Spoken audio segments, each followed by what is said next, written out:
and they deserve it. I mean, they were amazing qualifying, especially in the same group with Italy, and in this group where it's a very very difficult group. Against Senegal and against the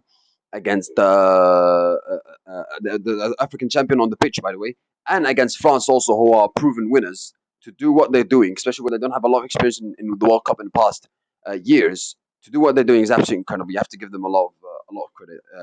For sure they could be the real dark horses, one of the contenders for the dark horses alongside America, Morocco, and so on. So yeah, fantastic. Well done to Norway. Big win, and they qualify for the World Cup. Like I said, it's going to be a very very toss of a coin and like a big match for the final match between Mbappe and Haaland for that final match. Both scored 4 goals, and it's going to be a great showdown between those both teams. Even though both teams could rest Mbappe and Haaland because obviously both qualified. However, I do think France, Norway would like to win their groups also. Um, so yeah, and Haaland, what is he doing right now? Scoring 4 goals to compete for the Golden Boot with Messi and Mbappe is absolutely incredible. Especially he's playing for Norway. With all due respect to them, Norway don't have the quality like or the budget or the history or the caliber of the players. Generally for the history and recently as Argentina and as France. To do what he's doing at Norway is absolutely incredible. Like, is better. For my opinion, is much harder to do it at Norway than doing it for France and Argentina, in my opinion. So, but what he's doing is, listen, don't, obviously you can't discredit Messi and Mbappe, what they're doing, but you have to give credit to Haaland because what he's doing for Norway is absolutely not normal. 59 goals in 52 games. Come on, my friend. That's a joke. That's a joke. Unbelievable. And he stepped up once again for Norway. Senegal, they are in big danger of being knocked out, and they have to win their final match against Iraq to stand within any chance. I mean, they should finish with 3 points in third place, but will that be enough, especially with minus goal difference? I don't know. Let's see. But I have to say, Senegal. I mean, I expected better from them in this game. I mean, defensively, they were really, really poor. Going forward, they're not good enough, and defensively they're usually strong, but defensively for the most of the match, Koulibaly really made some bad mistakes. Mendy, even though he made some good mistakes, made some good saves. Sorry, he was not at his best. So yeah, not a good day at all for Senegal. And they have to win their last match if they want to stand any chance of being in the knockout stages. Otherwise, they're going to be knocked out. So, and they should win that final game against Iraq. But it's going to be if France and Norway played their best teams in the final match, it's going to be a very interesting match. Very interesting. I'm really looking forward to it. Mbappe against Haaland potentially, that would be a brilliant matchup. Um, but yeah, final match: Jordan against Algeria. Algeria win 2-1. Jordan, they were 1-0 up in the first half thanks to the goal from Al Rashdan. And you think like, okay, could Jordan actually get I think the first ever World Cup win? Could they actually do it against Algeria, who have got better players than them or a better team? But the reality check game, and Algeria started to get better in the second half. They were better second half. They created more chances. They scored 2 goals from set pieces. The first goal where it came from across from Riyad Mahrez, and then Nadir Ben Bouali with the goal. And then the second goal, also another set piece for Algeria, but this time Amin Guri stepped up for Algeria. Big goal, and that goal gives a huge 3 points for Algeria, especially for their chances for the qualifications of the knockout stages of the World Cup. They 3 points, so in 3 points, even though they finished third, they could still qualify. But obviously, that game between Austria and Algeria will be very, very key, especially for that, to be the battle for the second place, basically. Both in 3 points, whereas but Austria have an advantage because they're ahead of them by goal difference. So Austria do have an advantage. So Algeria have to win, whereas Austria could afford a draw. So but it's gonna be big. It's gonna be a very interesting match between these two because both are fighting for a guaranteed spot in knockout stage because third place doesn't guarantee really. So, and Argentina, by the way, they won the group also, like I said, because they had to head record, so they could risk the players against Jordan. So, and Jordan are out unfortunately, but you have to say over 2 games against Algeria and Austria, even though they lost both games, they competed quite well. So well done to them. Today's game, sorry. First game, Portugal against Uzbekistan. Obviously, Portugal they have a chance to bounce back after a draw against DR Congo, and it was a very disappointing draw against DR Congo. Not only the result, but also the performance, where it was not good enough. They could have easily lost that game. They had only one shot on target, where they had a lot of possession. They didn't create a lot of big chances against DR Congo. They went 1-0 up, and then after that, the performance were really really flat. Except like I said, the first 15-20 minutes of the game. And Portugal, it was not a good performance at all, and for sure they have to improve in this game. They have to win to give themselves a good chance to not only qualify but also to finish to win the group as also, because Colombia won the first match against Uzbekistan, and so they've got second game against DR Congo, where you would expect Colombia to win that game also, but you never know. I mean, DR Congo managed to get a point against Portugal, and who knows, they could also get a point against Colombia.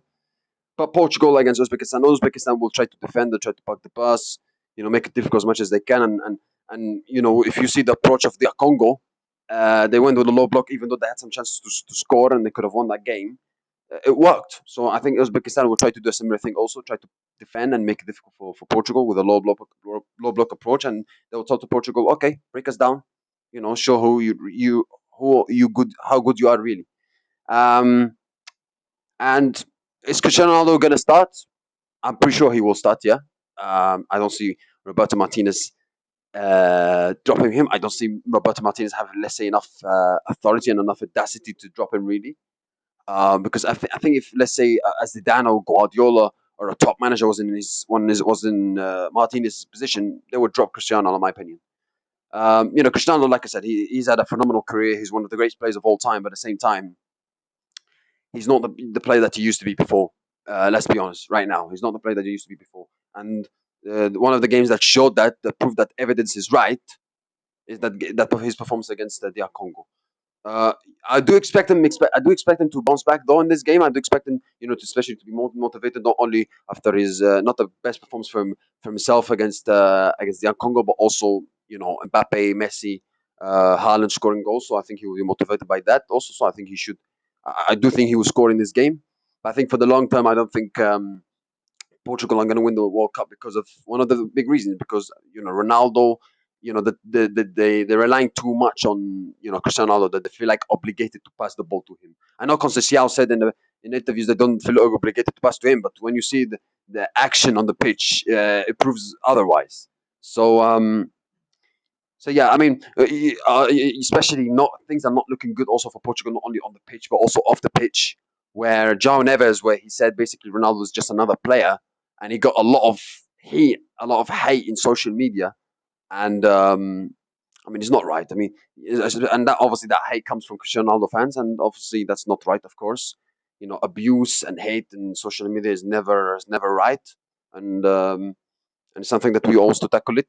And he doesn't deserve that abuse. I mean, but when Giles Neves says that Cristiano Ronaldo is another player, I mean, you could clearly see, when you see the difference between Portugal and Argentina. I know this is another comparison between Messi and Ronaldo, and I'm bored of it even. But when you see the Messi and Ronaldo comparison for Argentina Portugal, Argentina, they look like a team that want to play for him. They want to win it for him. They die for Messi. They want him to do well. They love him so much. They want to die for him. They run brick walls for him. They love him so much. They want to win it for him. They wanted to do it again, just like he did in 2022. They wanted to score all the goals, almost, for Argentina.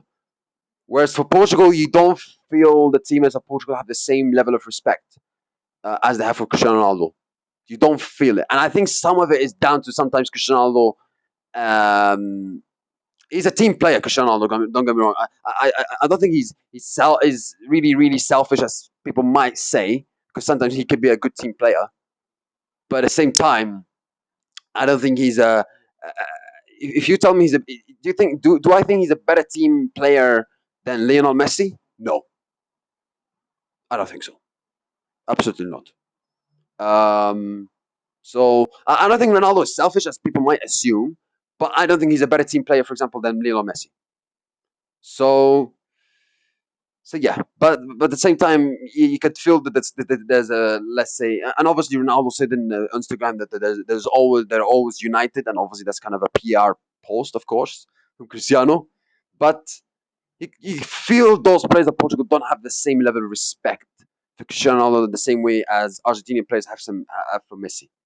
I know Cristiano Ronaldo fans, don't like hearing these kind of statements, but you have to say, I have to say the truth. So yeah. But this game for Portugal, surely they're gonna have to bounce back. Surely they're gonna have to win. It's a game they should win, especially the first two games against DR Congo and Uzbekistan, where they should get 6 points, and they're not gonna get that because obviously they drop points against DR Congo. So it's a game they have to bounce back. Will not be easy. I think Uzbekistan will make it difficult, but Portugal should still win and go for a 2-0 win for Portugal. Sorry, England against Ghana. England obviously coming back of a very, very impressive performance, very, very impressive result against Croatia, where arguably we should have won more. We played really, really good football. Declan Rice should be, he should start for this game, despite, there's, a lot of, according to a reliable source, he's been playing for injury for the last 5-6 months, which is similar to Saka as well. So I hope it doesn't hurt them, especially when we go to the knockout stages, because they are for sure they are one of our best players. Is Marga going to be fit? I think Marga is going to be fit, as I think confirmed by Thomas Tuchel. He's going to be fit for this game. Saka is going to be, and Saka should play also to some extent. He's most likely not gonna start because obviously he's managing an Achilles issue, but he's expected to come off the bench, which is similar to the game against Croatia. Declan Rice, I do expect him to start, even though there's some doubts about him, and confirmed by Thomas Tuchel, he's fit. He should start. So yeah, I think England. I think we're good to go. I think this is another good opportunity to win, to prove ourselves and to the world why we are one of the big contenders to win the World Cup. Even though there are other fantastic teams like Argentina with Messi, with France, with so many fantastic players, Spain, top quality team. This is another chance for us to prove why we are one of the big contenders. This is another chance also for Harry Kane to score a couple of goals. I mean, he said after the game against Croatia that he saw a couple of big players the day before scoring a lot of goals, like Messi, Mbappe, and Haaland. So I'm pretty sure what he saw yesterday will give him a lot of motivation for this game, and I expect him to step up. And yeah, I don't think it's going to be an easy game as people might assume, because Ghana are a decent side. They're very good defensively. They're very strong defensively. They were not good in the first half against Panama, but in the second half they got better and they scored that late goal. They've got a very good manager like Carlos Queiroz, who's very experienced in the World Cup. A very good manager. And Ghana, especially Carlos Queiroz's teams defensively, they're usually very, very strong. Egypt, Iran, and so on.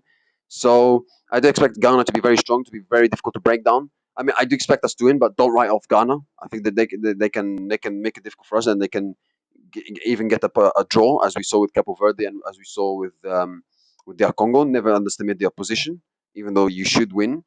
So yeah, I do expect us to win. I think with the quality that we have, I think we'll dominate possession, we will dominate chances, we will cause a lot of problems. I think Harry Kane will be at his best. Jude Bellingham will be at his best. Declan Rice, obviously, he's going to have to be at his best, of course, with his set piece deliveries. And I do expect us to be very strong, especially hopefully we can succeed in set pieces also, because like I said, Ghana are very strong defensively and they can be strong in the air. So this is going to be another case where we're going to have to be strong in the air also.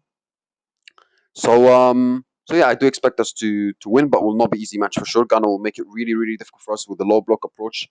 Croatia went for it against us, and we won against them quite comfortably. And arguably we should have won more at the end. And I think Ghana will go with a different approach. I think they will sit back, but I do think with the quality that we have, the players we can bring on off the bench also, like Saka, Morgan Rogers, Rashford, if they don't start. So yeah, I do expect us to win. There was a rumor that Thomas Tuchel is most likely, he's trying to obviously hide stop the press from leaking the lineups before, let's say a day before the match or 8 hours before the match. And I like that from Thomas Tuchel, because sometimes it's very, very distracting and very, very annoying that the lineups are leaked even a day before the match, and I don't like it. Obviously, there's a lot of reliable journalists nowadays, of course, but I like that Tuchel, he's trying to hide it, and he's trying to stop, the journalists, from the lineup and lineups, and I like it because I don't think Gareth Southgate did a great deal of stopping it, but when you see Thomas Tuchel trying to stop it, I really like it from him. So good on him for that, and hopefully that will stop. Because I like that Thomas Tuchel. What I like from Thomas Tuchel is that he picks his lineup. He picks his squad in his own image. He doesn't get distracted or influenced by other people. He doesn't listen to the noise from the outside. He picks and he chooses what he thinks is the best for the team and for England generally. And I like that. He doesn't pick decisions of, let's say, media pressure or fan pressure or whatever, or hype. He picks the team as the best solution for the team. And I really like it, Tuchel. Even though you don't always can agree for his choices, he always picks his squads, and I really like it. So yeah, but I do expect us to win this game. I'm going for 2-0. I think we'll win 2-0, but it will not be easy match. I think Ghana will make it very difficult, and it will be very difficult to bring down. The next game, Panama against Croatia. Panama, obviously, they lost their first match against Ghana, where arguably they should have got something from that game. Croatia, difficult defeat against England, where mostly they were dominated. Even though some periods of the game they competed quite well and they still had some good chances to score. Even though they scored 2 goals, they could have scored more. So, so yeah, Croatia should bounce back. They have to bounce back. They have to get back. They have to win, especially after losing their first match. And Ghana won their first match, so they have to win this game. They have to. They have to get back. Give themselves a better chance to qualify. Because if they don't win this game, then they could be in big risk of not qualifying, especially the final game against Ghana, who won their first match. And I do expect us to win. Panama obviously will try to show a good version of themselves. They're trying to compete. They're trying to play good football as they did in the first match against Ghana. But Croatia, with the quality that they have and the team they have, the experience they have, I do think they'll win this game. I'm going for a 3-1 win for Croatia, and it's a very important game for Croatia, especially they are a team who reached the finals and the semifinals in the last 2 World Cups. So you would expect them to qualify from the to knockout stages in this group, even though they're not the best team in it. So yeah. Okay, final match, Colombia against DR Congo. Colombia obviously started really well in the first match against Uzbekistan, winning 3-1. Luis Diaz stepped up for Colombia and he was on fire. DR Congo had a really good draw against Portugal. Arguably should have won that game, and they set up the game really well. And I do think they might set up quite similar in this game. I think they will try to go with a low block approach, try to defend, try to make it difficult for Colombia. They try to defend very strong as they did against Portugal, and try to obviously cause problems in transition on from set pieces for the Congo. So it will not be easy match for Colombia. Colombia should still win. I know I'm being a bit boring here, but Colombia should still win with the quality that they have, the team they have. Um, but the Congo will not make it easy. That's for sure. Not make it easy. They'll try to suffocate you. They'll try to defend. They'll try to make it difficult. And they're very well coached team. They're a well organized team. They were competitive in Afcon. Last Afcon, they were competitive in the first match against Portugal. So they will be for sure competitive in this game. And if they are Congo, if they can get a decent draw against in this game also 2 points against Colombia and Portugal, they might have a good chance of qualifying, especially the final match against Uzbekistan, where it's a more of a winnable game than against Colombia and against Portugal. But I think Colombia will win this game. Especially they're a good team. They've got very good players.